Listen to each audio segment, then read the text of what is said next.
আরশের নিচে জায়গা যদি পেতে চাও, 7 শ্রেণীর মধ্যে তুমি গণ্য হও।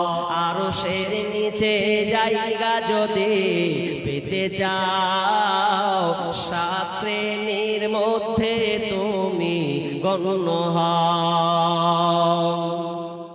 শাসক যদি হয়ে থাকো, ইবাদতের মধ্য দিয়ে যৌবন কাটাও। শাসক যদি হয়ে থাকো, নেই পরায়ণ হও, ইবাদতের মধ্য দিয়ে যৌবন কাটাও। আরশের নিচে জায়গা যদি পেতে চাও, 7 শ্রেণীর মধ্যে তুমি গণ্য হও। মসজিদেতে বেঁধে রাখো তোমার ওই অন্তর, আল্লাহর জন্য ভালোবাসো যুগ থেকে যুগান্তর। মসজিদেতে বেঁধে রাখো তোমার ওই অন্তর, আল্লাহর জন্য ভালোবাসো যুগ থেকে যুগান্তর। চক্ষু দিয়ে অশ্রু ঝরাও আল্লাহর শরণে, আল্লাহকে ভয় করো রমণে বরণে। আরশের নিচে জায়গা যদি পেতে চাও, 7 শ্রেণীর মধ্যে তুমি গণ্য হও। নাম্বার 1 আল ইমামুল আদিল। 1 নম্বর নাই পরায়ণ নেতা। নেই পরায়ণ যে নেতা হবে, নেই নির্ভীক নিষ্ঠাবান, এমন ভাবে সে বিচার ফাইসালা করবে যেই ফাইসালাটা সবার জন্য হবে। নেই অধিকার কেউ যেন না বলে আমার বিচার।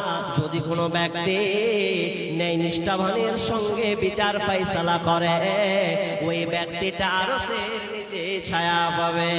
আরশের ছায়া। 1 নম্বর নেতাকে কেন নিয়ে আসা হলো? নেতাকে কেন নিয়ে আসা হলো? নেতা কেন 1 নম্বরে থাকবে? কারণ নেতা হলো একটা দামি একটা সাবজেক্ট। নেতা এমন একটা দামি সাবজেক্ট।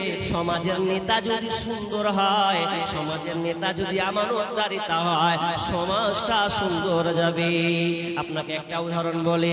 নেতা হয়েছেন, মেম্বার হয়েছেন, মুখিয়া হয়েছেন, প্রধান হয়েছেন, এ বলে তুমি এ বলে যেন কলার গাছ হয়ে যেন না, কলার গাছ হয়ে ফুটলে যেন না।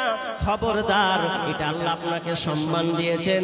যদি আপনি নেই সঙ্গত ভাবে নেইর সঙ্গে যদি আপনি বিচার ফাইসালা করেন, ও ভাই ও বাপজি শুনেন, যারা আপনারা বিচার ফাইসালা করেন, সমাজের বিচার ফাইসালা করেন, ভালোভাবে ইনসাফের সঙ্গে বিচার ফাইসালা করবেন। কারণ আল্লাহ সুবহানাহু ওয়া তাআলা বলছেন, ওয়া ইযা হাকামতুম বাইনান নাসি আন তাহকুমু বিল আদল। আল্লাহ সুবহানাহু ওয়া তাআলা বলছেন, তোমরা যারা বিচার ফাইসালা করবে, তখন তোমরা ন্যায়ের সঙ্গে তোমরা বিচার ফাইসালাটা করবে। 1 নম্বর ধরা হলো নেতাকে, ও আরশের নিচে ছায়া পাবে, তবে ন্যায় পড়েছে। তার মানে আপনাকে বলতে চাই না, মেম্বার হয়েছো, প্রধান হয়েছো, মুখিয়া হয়েছো, কোনো অসুবিধা নাই। কিন্তু তুমি যদি নিজেকে সঙ্গত হয়ে চালাও, ন্যায় নিষ্ঠাবানের সঙ্গে যদি তুমি চালাও, যারা ন্যায় ইনসাফ বিচার করবে, ফাইসালা করবে, ওরা আরশের নিচে ছায়া পাবে। একটা কথা ঘটনা শুনলেন। ন্যায় বিচার কাকে বলা হয়? চতুর্থ খলিফা হযরত আলী রাদিয়াল্লাহু তাআলা আনহু আমিরুল মুমিনিন, তিনি একজন নেতা, তিনি একজন প্রধানমন্ত্রী, দেশের একজন গভর্নর। তিনি একদিন কি করলেন, রাস্তায় হাঁটতে হাঁটতে কুফা বলে একটি জায়গায় তিনি দেখতে পেলেন একটা ইহুদি তার কোটকে বিক্রি করছে। কোট হারিয়ে গেছে। কোটটা যখন হারিয়ে গেছে, তাই ইহুদিকে দেখতে পেয়েছে যে আমার কোটও বিক্রি করছে। মানে কোটটা হারিয়ে গেছে কোন জায়গাতে, আর ঢুঁড়ে পাই না। ইহুদি ব্যক্তিটাকে বলছে, ভাই আমার কোট তুমি কোথায় পেলে? বিক্রি করছো মানে? এটা তো আমার কোট, এটা তো আমার জেরা, এটা আমার কোট। ইহুদি বলছে, মাথা খারাপ, এটা আমার কাছে আছে মানে এটা আমার কোট। বলছে, না, এটা আমি তো কাউকে দান করিনি, কারো কাছে আমি তো বিক্রি করিনি, তাহলে এটা তোমার কেমন করে হয়? আমি নিশ্চিত, আমি নিশ্চিত এটা আমার কোট। ইহুদি কখনো মেনে নিতে চায় না। ইহুদি বলছে, চলো বিচারকের কাছে বিচার ফাইসালা করে যেটা হবে সেটাই সিদ্ধান্ত। এমন সময় যখন বিচারকের কাছে গেলেন, বিচারক কাছে গিয়ে বলছেন, দেখেন আমাদের বিচার ফাইসালা একটু করে দেন। বিচারক বলছে, আমিরুল মুমিনিন, হে খলিফাতুল মুসলিমিন, আপনার কিসের বিচার নিয়ে এসেছেন বলেন? কি দুইখানা সাক্ষী আপনি নিয়ে চলে আসেন, তাহলে কোটটা আপনার হয়ে যাবে। তখন আমিরুল মুমিনিন হযরতে আলী রাদিয়াল্লাহু তাআলা আনহু তার হাসান হোসেনকে হাজির করে দিলেন। হাসান হোসেনকে হাজির করে দিয়ে বলছেন, আমার বেটারা হবে আমার সাক্ষী। আর কিছু বললেন না। আমিরুল মুমিনিন বলছেন, তাহলে আমার সাক্ষী নাই, যেটা নিব না। একজন প্রেসিডেন্ট, আমিরুল মুমিনিন, দেশের নেতা, এরপরে আপনি তাকে দেখে তার কোটটা তাকে দিলেন না। ইসলাম কত সুন্দর, এটা কাউকে চার্জ করে না, দেখে না কে বড় কে ছোট, কে কোটিপতি কে এরকম দেখে না, বরং নেই সঙ্গ তার সঙ্গে বিচার। ইসলাম খুব সুন্দর। আমি ইহুদি বলছি, এখন থেকে এই মুহূর্তে বিচার ফাইসালা আমাকে এত ভালো লেগেছে, আমি আমার ধর্মকে ছেড়ে দিয়ে আমি আপনাদের সামনে ইসলাম খানাকে গ্রহণ করে নিলাম এবং আপনাদের সঙ্গে আমি কালিমা বাক্য পড়তে চাই। তখন তার সামনে কালিমাকে পড়িয়ে দেওয়া হলো। সঙ্গে সঙ্গে ইহুদি কালিমা পড়ে ফেললেন, আশহাদু আল্লা ইলাহা ইল্লাল্লাহু ওয়া আশহাদু আন্না মুহাম্মাদার রাসূলুল্লাহ। লিল্লাহি তাকবীর।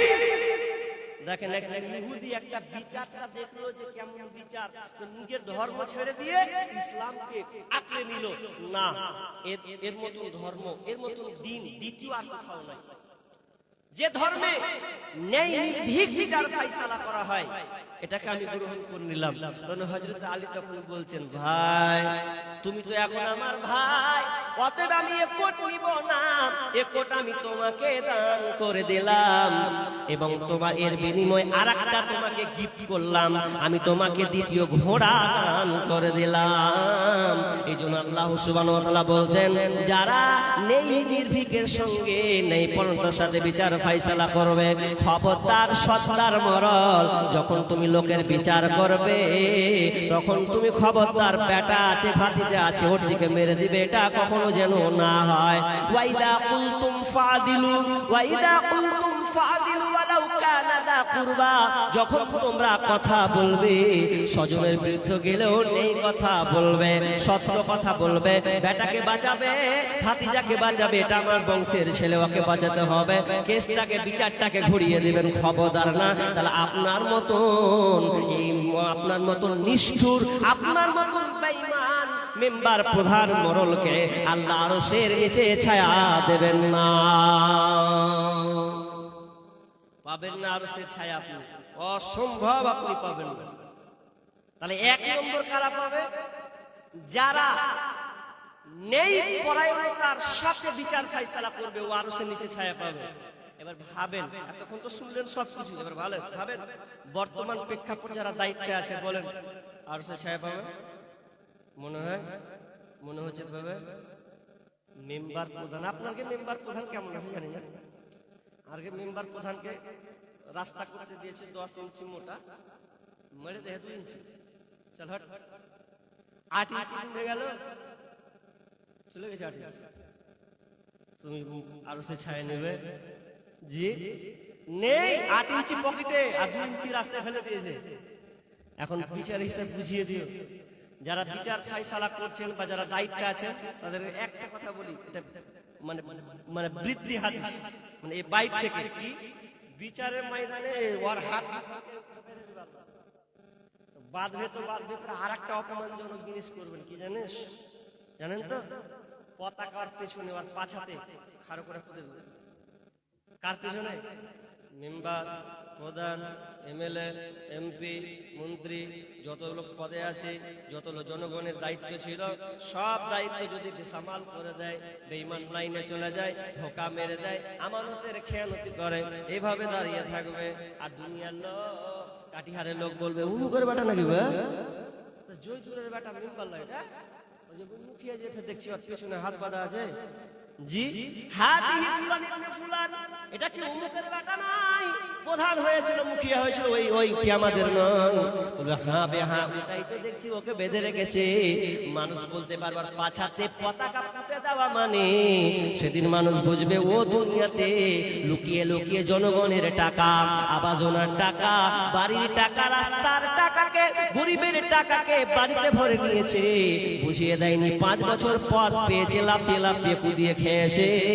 সেদিনকে হাত পেছন দিকে থাকবে, পতাকা গেড়ে দেওয়া হবে, মানুষ তখন ছি ছি করবেন, আপনি কোথায় নিজেকে লুকাবেন? না না, সেদিন আপনাকে জনগণের সামনে বহিঃপ্রকাশ হয়ে যাবে।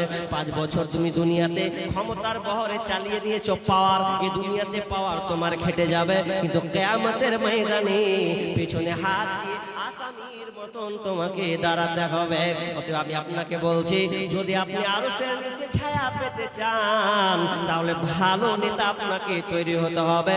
এই জন্য বিষ্ণু বলছেন, প্রথম যে আরশের নিচে ছায়া পাবে রে, সে হলো ভালো ন্যায় পরায়ণ নেতা। একটা হলো, দুটাকে লম্বা আলোচনা করব। নাম্বার 2, ওয়াশাবুন নাশা ফি ইবাদাতি রাব্বি, যেই যুবকটা তার যৌবন কালকে, যে মানুষটা তার যৌবনের তরঙ্গকে, যৌবনের সময়টাকে আল্লাহ রাস্তায় কাটিয়েছে, ওই লোকটা আরশের নিচে ছায়া পাবে।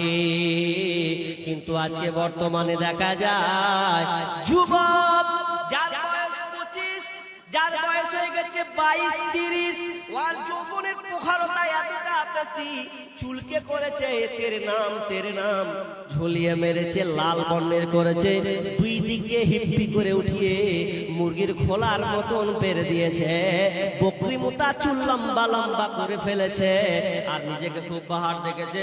আমার মতন সিয়ানা কে আছে বে? ও যুবক, তুমি আরশের নিচে ছায়া পাবে না, তুমি বরং তোমার যৌবনটাকে এমন ভাবে তুমি হারিয়ে দিয়েছো। অনেক যুবককে দেখা যায় তারা দুনিয়ার এত পাগলা হয়েছে, ওই যুবকটাকে মসজিদে পাওয়া যায় না। বলেন যে মসজিদ আপনারা করেছেন, বলেন কত যুবক নামাজ পড়ে, পেলে গেলে কয়েকটা বুড়া চাচা আছে, দাড়ি ছেড়া আছে, বাকি যেটি ইয়ং ছেলে আছে সব আওয়ারা জিন্দেগি। অথচ আল্লাহ রাসূল বললেন সবচাইতে দামি কে? যুবক। আরশের নিচে ছায়া পাবে ওই যুবক যুবতী, ওই নারী, যেই নারী তার যৌবনটাকে আল্লাহ রাস্তায় কাটিয়ে দিয়েছে, ওই নারীটা আরশের নিচে ছায়া পাবে। এই যে রমজান মাসটা গেল, অনেক যুবক, অনেকে রোজা আবার রাখেনি, অনেক যুবক আছে রোজা রাখেনি, দিনের বেলাতে খেয়েছে। অনেক যুবক যদি রোজা রেখেছে নামাজে হাজিরি দেয়নি, অনেক যুবক আছে নামাজে পড়েছে কিন্তু তারাবিটা করলো না, মনে করছে তারাবি না করলো চলবে, ফতোয়া পেয়ে নিয়েছি, চার কিলিব হ্যাঁ, ফতোয়া পেয়েছে তারাবি না করলেও চলবে, ঠিক আছে বন্ধু, কিন্তু যুবকটা তো যৌবনটা তুমি একবার পাবে গো বন্ধু। কারণ বিষ্ণু বলেছেন ইকতানিম খামসান ক্বাবলা খামসিন সাবাবাকা ক্বাবলা হারামি, 5টা জিনিস আসার আগে 5টা জিনিসের মূল্যায়ন করো, 5টা জিনিস আসার আগে 5টা জিনিসের মূল্যায়ন করো। কারণ এই জিনিসগুলা যদি তোমার মধ্যে চলে আসে, একবার পাবে, দ্বিতীয়বার পাবে না। জীবনে যদি পাও তো একবারই পাবে, দ্বিতীয়বার মাথা ঠুকে যদি তোমার রক্ত বেরিয়ে যায়, এরপরে আল্লাহ তোমাকে ওই সুযোগটা দেবে না। নাম্বার 1, শাবাবাকা ক্বাবলা হারামি। বিষ্ণু বলছেন তোমার যৌবন আসা, যৌবন বার্ধক্য আসার পূর্বে তোমার যৌবনের মূল্যায়ন করো। তুমি যৌবনটা পেয়েছো, যৌবনটাকে কাজে লাগিয়ে নাও, আর যদি কাজে লাগিয়ে নাও বার্ধক্য আসার আগে, তাহলে ওটা তোমার জন্য জীবনে ধন্য আসবে। কারণ যৌবন যদি একবার পার হয়ে যায়, যদি বৃদ্ধ বয়সে চলে যাও। আর যদি বলো যৌবনটা যদি আল্লাহ একবার দেয় কত না ভালো হতো। ওই লোকটা কেঁদে কেঁদে যদি মাথা ঠুকে ঠুকে মরে যায়, তবু আল্লাহ তাকে যৌবন দান করবে না। কারণ যৌবনটার এত দাম। যৌবন মানুষে বেশি পাওয়ার দেখায়, যৌবন বয়সে মানুষ চেহারার বহর দেখায়, যৌবন বয়সে একজন নারী তার চেহারাকে বহিঃপ্রকাশ করে। দেখেন গা 50 বছরের নারী, 60 বছরের দাদি নানি, ওরা জীবনে আর আপনাকে বহিঃপ্রকাশ করবে না। কারণ ওর চামড়াতে খিসমিস ধরেছে, ওর চামড়াতে নরম ভাঁজ পড়ে গেছে। ওর দিকে কে তাকাবে? যুবতী মেয়েটার দিকে সবাই তাকাবে। কিন্তু যৌবনটা আমরা এমন ভাবে কাটিয়েছি। ওই জন্য বিষ্ণু বলছেন, যৌবন একবার পাবি রে, দ্বিতীয়বার আর তোর সুযোগ থাকবে না। একটা লোককে দেখছি, সোশ্যাল মিডিয়াতেও দেখতে পাবেন, একটা বয়স্ক লোক চায়ের দোকানে বসে বিস্কুট দিলে, বিস্কুটটা খেয়ে নিলে, খাওয়ার পর এবার ওকে 1 গ্লাস পানি দিয়েছে, হাফ গ্লাস, 1 গ্লাস পানি। আহা কত কষ্ট! 1 গ্লাস যদি পানি দিয়েছে তবু এভাবে খেয়েছে। হাতের দিকে তাকা, পানিটা খেয়েছে। খেতে খেতে খেতে খেতে খেতে মনে হয় এক খেতে পেয়েছে, বাকিটা আবার শরীরে পড়ছে সবকটা। ও খেতেই পারলো না। বয়স্ককালে পানিটা যে খাচ্ছে তো চোখ দিয়ে আমার পানিগুলো, আহা! যৌবন আর বৃদ্ধ কতটা পার্থক্য! যে একটা বাপ পানি খাচ্ছে তো পানি খেতে পারলো না, শরীর ভিজে গেল হাতটা কাঁপতে কাঁপতে। কিন্তু যৌবন বয়স যখন ছিল কত ডাঁড় পানি খেয়েছে। এই জন্য তো বিষ্ণু বলছেন যৌবনের এত দাম। একজন বৃদ্ধ মানুষ যদি 100 রাকাত নামাজ পড়ে, উদাহরণ দিচ্ছি, হাদিস না, একটা বৃদ্ধ লোক যদি 200 রাকাত নামাজ পড়ে, আর একটা যুবক যদি মাত্র 2 রাকাত নামাজ পড়ে, সবচাইতে দাম আল্লাহর কাছে বেশি হলো ওই যুবকটার নামাজ। যৌবন বয়সের নামাজ খুবই দামি, যৌবন বয়সের ইবাদত আল্লাহর কাছে খুবই দামি। ওই বৃদ্ধ যত ইবাদত করুক না কেন, যুবকের কাছে ধার কাছে নাই। কিন্তু আজকে আমরা যৌবনে পদার্পণ যখন হলাম, যৌবন বয়সে যদি বলা হয় দাড়িটা একটু ছাড়েন গো, বলছে দাড়ি ছাড়বো, বাড়িতে বকানি খাবো। মা বলবে তাড়াতাড়ি চাচা বুঝিস নাকি? অনেক মা আছে ছেলে যদি দাড়ি ছাড়ে নাক ছিটকায়, বোন বলে এত তাড়াতাড়ি দাড়ি ছেড়ে দিলে দাদা। মা বলেন, আরে তোর এখানে কি হেসাদি কিছুদিনও না, হুট করে তুই দাড়ি ছেড়ে দিলি। অনেক বিবি আছে, হাজি তুমি এত বড় বড় তুমি চাচা হচ্ছ নাকি, কেনে ছাড়ছো তুমি দাড়ি? অনেক বাধা বিপত্তি পাই সমাজে, বাপ বাধা দেয়, অনেকের মা বাধা দেয়, বিবি বাধা দেয়। অথচ যৌবনটা কত গুরুত্বপূর্ণ। আমিও তো দাঁড়িয়ে রেখেছি, বলেন আমার দেখতে কেমন আছে? এত দাড়ি সুন্দর রেখেছি, এরপরে তো আল্লাহর প্রশংসার শেষ নাই। অনেকে আমাকে উদাহরণ দেয়, কি বলে, বাংলাদেশের কয়েকটা বক্তা আছে, তুলনা করে, এটা দেখতেও তার মতন লাগছে। কে বলছে মিজানুর রহমান আজারির মতন লাগছে, কে বলছে জামশেদ মজুমদারের মতন লাগছে। যে লাগুক সম্মান তো আছে, দাড়ি হলো একটা সৌন্দর্য। ইয়ং বয়সে দাড়ি ছাড়বে না তো কখন ছাড়বে? সাদা সাদা দাড়ি হবে, লম্বা পাটের মতন চুল যাবে, তখন তুমি দাড়ি ছাড়বে। ওই দাড়িতে কোনো কাজ হবে না, দাড়িকে ছাড়তে হবে। যৌবন বয়সের চেহারা লাবণ্য দেখালে হবে না, অনেক কথা লম্বা আছে। আমি আপনাদেরকে বলছি, বলেন এই ইয়ং বয়সে কি কোনো যুবক পারবে আল্লাহর আরশের ছায়া নিতে? জি বলেন, বর্তমান যুবকদের অবস্থা দেখেন। বলেন এই বর্তমান ইয়ং জেনারেশন যুবক যারা আরশের নিচে ছায়া পাবে আপনার মনে হয়? বলুন। শেষ তো করে মোবাইলে 12টা বাজিয়ে দিয়েছে, মোবাইলে আবার 12টা বাজিয়েছে, আপনার মেয়েরও 12টা বাজিয়েছে। আপনার মেয়েকে আপনি মোবাইল দিলেন কেন?